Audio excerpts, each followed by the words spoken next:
Isang panibagong vlog na naman tayo mga ka-master. So may gagawin tayong water dispenser dito.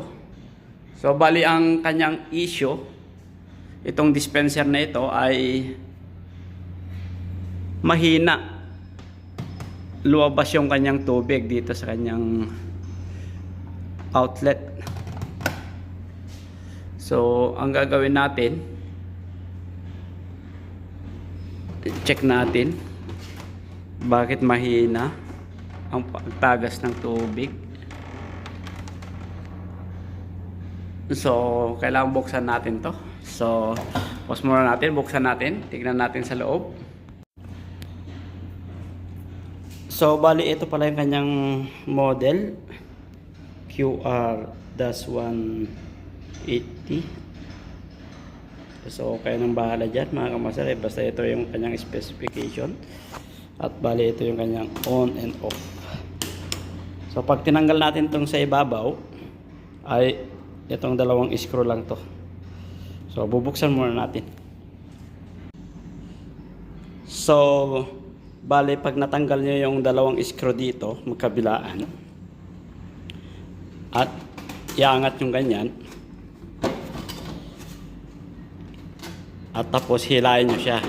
Ayan. So bali ito na. Bali ito na yung kanyang loob. So bali ito siya. Ayan.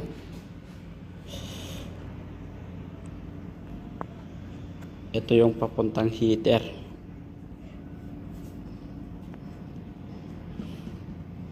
Papuntang heater to. Ito yung kanyang inlet. Kakarga ng tubig.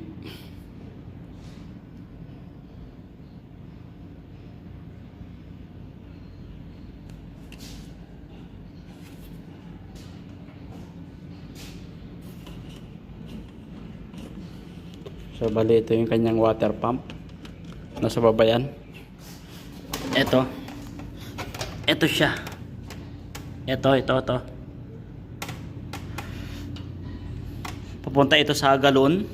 Ito siya. Tapos higupin ng water pump. Pasok rito. Bali, kakargahan niya to. Ang kakargahan niya to, ito.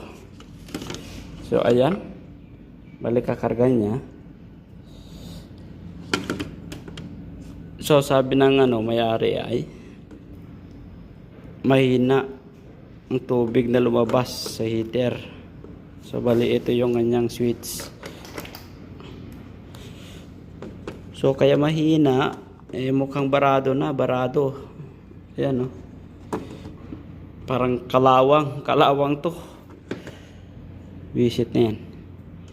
So ito, tanggalin na natin yan. So tanggalin muna natin yan. So barado lang yan. Tapos muna natin. So ito na mga ka-master, naibalik na natin. So ayan, malinis na. So natanggal na natin yung barado dito sa kanyang heater. Yan, dito. So nalinis na natin yung mga hose. So magte-testing tayo. So ganyan lang muna yan. So power on natin. So yan.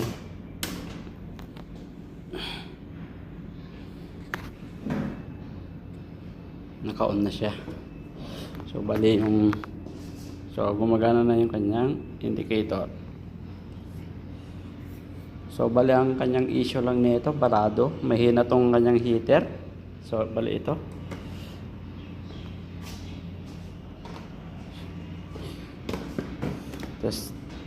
Testing natin. So ayan, malakas na. So ayan. So ito. So ayan, malakas na lahat. Itong heater, isa pa. Oh, grabe no. maano pa, muusok pa. So yun lang mga kamaster, pag mahina yung, so marami kasing dahilan kapag barado yung kanyang, walang lumalabas na tubig dahil sa barado yung kanyang mga hose. So ganun lang mga kamaster, and have a good day.